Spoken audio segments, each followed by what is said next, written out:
Let's rock, baby.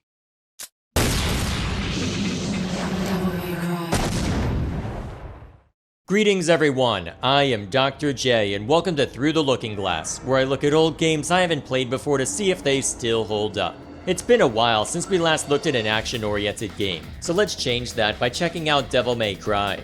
Originally intended as Resident Evil 4, the gameplay of Devil May Cry ended up diverging so dramatically that it made sense to rework into its own franchise. Since then, it's made a name for itself by being one of the pioneers of the character action game, a subgenre of hack and slash where the focus is on characters who throw a lot of flair into how they defeat their enemies. It's a genre that I've never interacted with before now, so let's see if this proves to be a good entry point for me.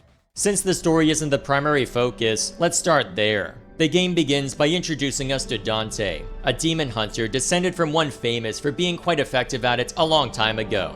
In the here and now though, he's hired by a mysterious woman named Trish to do just that. Go over to a place called Mallet Island and kick demon butt. Thus you set out, and get to explore an ancient castle while showing every monster you encounter what's what. It's a simple premise, and one that revolves primarily around Dante and his past. We're told bits and pieces of it as we carry on, about how he's the last member of his family, and about the demon who took said family from him, to where he bears quite a bit of hatred towards them. It also allows for some light intrigue later on as he's brought face to face with certain foes, with the graphics and voice acting being good enough to support the intended impact, though the latter can be stilted at times, and the former is functional enough to make the gameplay and cutscenes work, but definitely isn't the bleeding edge anymore. It can end up going from super serious to super cheesy within minutes given how the game's plot plays out, but even then, it's amusing to see how over the top and cliched it can be. And that's all that really needs to be said about it. Apart from the final confrontation and occasional moments where we get some insight into Dante's perspective, a lot of the story is a matter of going around killing monsters and occasionally firing one-liners at them.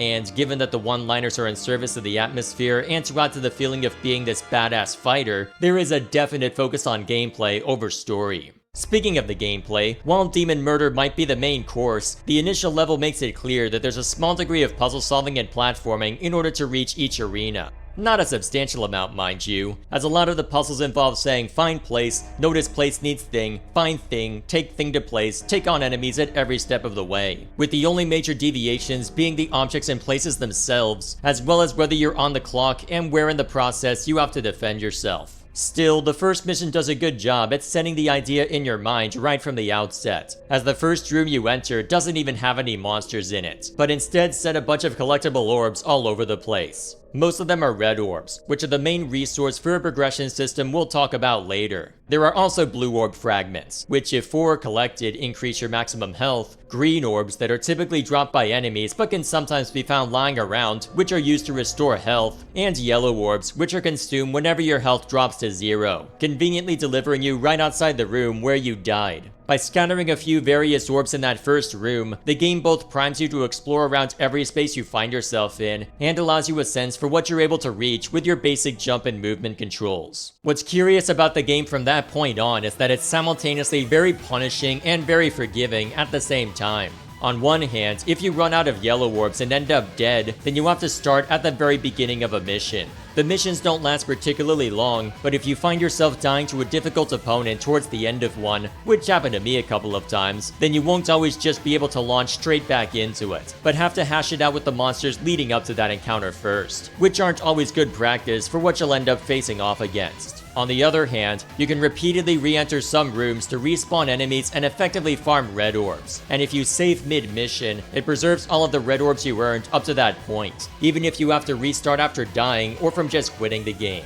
As a result, at bare minimum, you can eventually buy a yellow orb to reduce some of the tedium, or use the red orbs you collect to unlock abilities or consumable items to brute force a scenario. It's a clever way to offset the rich get richer problem you can run into with a game like this, where the people who are skilled at it earn a lot more red orbs from mastering the level, as opposed to those who don't do as well being left at a further disadvantage, especially once stronger enemies start appearing. I couldn't tell you how much of a difference it made, as I suspect it isn't quite enough to offset how many red orbs you get from ranking a mission, but it ensured that I knew while playing this that the reason I was doing terribly was mostly down to me, and not anything the game specifically did wrong.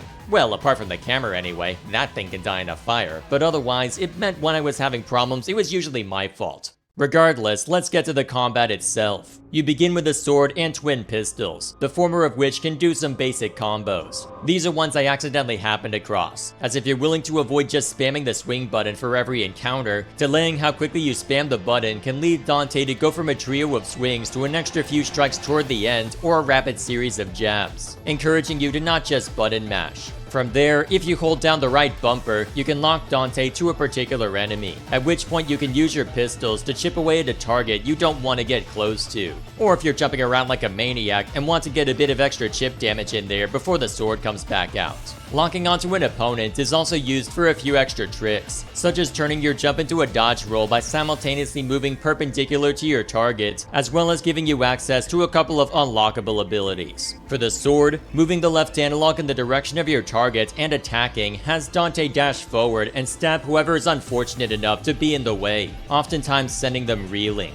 And if you move the left analog away from your target, he'll do an uppercut that knocks the opponents into the air, letting you have fun either blasting them with a ranged weapon or just slicing away. Or you could just jump up and slam them back down to earth with a downward strike. That also works. With very few buttons, they create a surprising amount of variety with how you can take opponents down. But there are a couple of things that stymie my enjoyment of it. To start, the controls can be a bit wonky. The directional attacks are based on where Dante is facing rather than any particular static direction.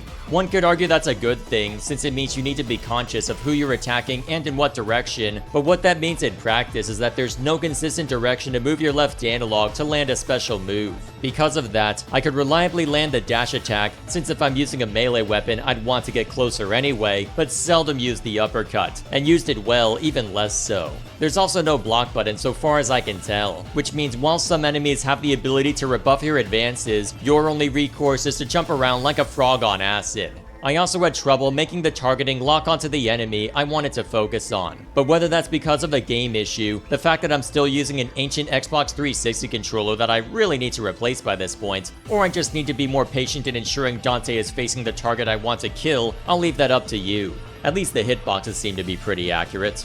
And then there's the camera, which, well, it's an early 3D game, so that doesn't exactly raise one's confidence. I'll give them credit for it working around 80% of the time or so, but there were plenty of moments where it felt like the camera was a greater threat than the enemies I was locked in with. Part of this is because if you're still holding the left analog when the camera shifts, it doesn't change your direction relative to the new camera angle until after you stop moving, so that can throw you for a loop occasionally. And when seconds matter while dodging attacks, that's not an ideal time to worry about it. The more annoying and more common problem was when the camera would shift to look at somewhere that Dante had gone, but none of the enemies I were up against were in frame. So I'm stuck there hoping that I don't get hit before I can either move to a more ideal location, or they actually show up where I can actively respond to them.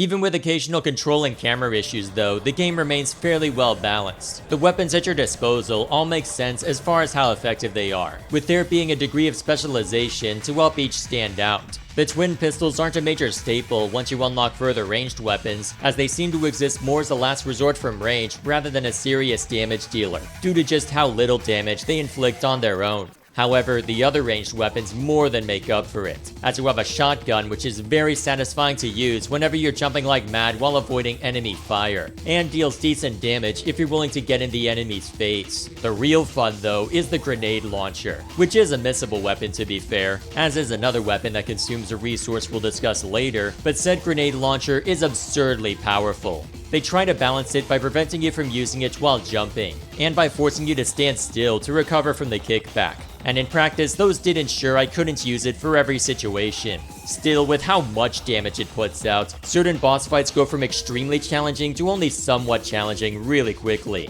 The other hidden weapon I didn't find to be as useful, but then again, it seems more designed for large groups of enemies, which if there were that many enemies in one room, I usually had more efficient ways to handle them. Speaking of which, alongside the sword, there's another melee weapon, a pair of gauntlets which aren't as quick as the sword, but hurt like hell when the attacks land. I had trouble making them work properly due to growing used to how quickly you can get a swing in with the sword before jumping away, and because the unlockable double jump ability is kept to the sword for some reason, but there were definitely times when they were the most efficient way to burn down an enemy. However, it's also worth mentioning that this was the case because of another feature I've neglected to mention before now, the Devil Trigger. trigger. In short, as you deal damage, you eventually build up a meter underneath your health bar, represented by these symbols. Once 3 or more are full, you can activate a devil trigger which increases your damage and speed, and grants you a bit of passive health regeneration for the duration. There are also some abilities which can only be used in Devil Trigger mode, such as an aerial lightning blast that can deal serious damage to enemies from above. This one was really useful as a way to guarantee the hits on something, especially those obnoxious Shadow Wolves or whatever they're called. I swear, those things gave me more trouble than some of the bosses. To ensure that these extra options don't make the game too easy for those who get the hang of it, the game has unlockable difficulty modes to further test you. Once you've beaten the game on normal, you can jump right back in and play it all again on hard mode, which allows you to keep all of your upgrades in favor of throwing tougher enemies at you sooner, and in greater number. In practice, this can make some of the earlier boss fights a little too easy, especially since the game has a habit of throwing the same boss monsters at you multiple times. But it does also make the game overall more challenging, to where outside of those early boss fights, it was still making me work for my victories. What made that even more pronounced is that the health regeneration you get in Devil Trigger mode is also taken away in hard mode, which meant the one crutch I had in normal was taken away, and suddenly the damage I took outside of boss fights started to matter a hell of a lot more. To think, there's a difficulty level above this and a way to start in hard mode once you beat the New Game Plus version. I can't imagine how much I'd need to get good in order to tackle those, though I suppose that's also the draw for this sort of game. Getting a proper understanding of the mechanics and demonstrating that by killing everything in the flashiest way possible.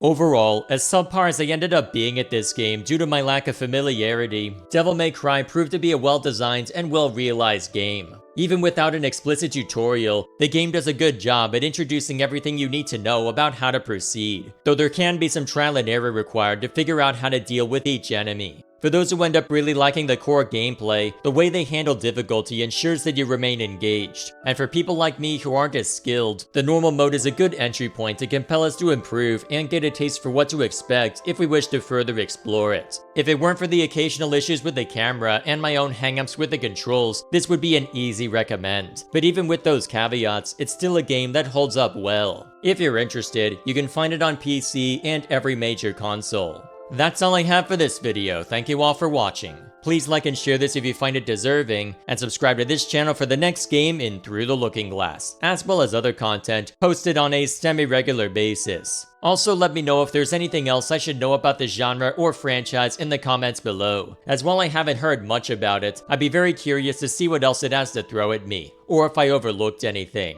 I know the 5th game in this franchise is talked to death, but given that it's a 5th game, it'll be a while before I can get there. And I'm sure there's bound to be other games worth checking out given how much everyone talks up Platinum. Until we can see to those, thank you all once again for watching, and I'll see you all later.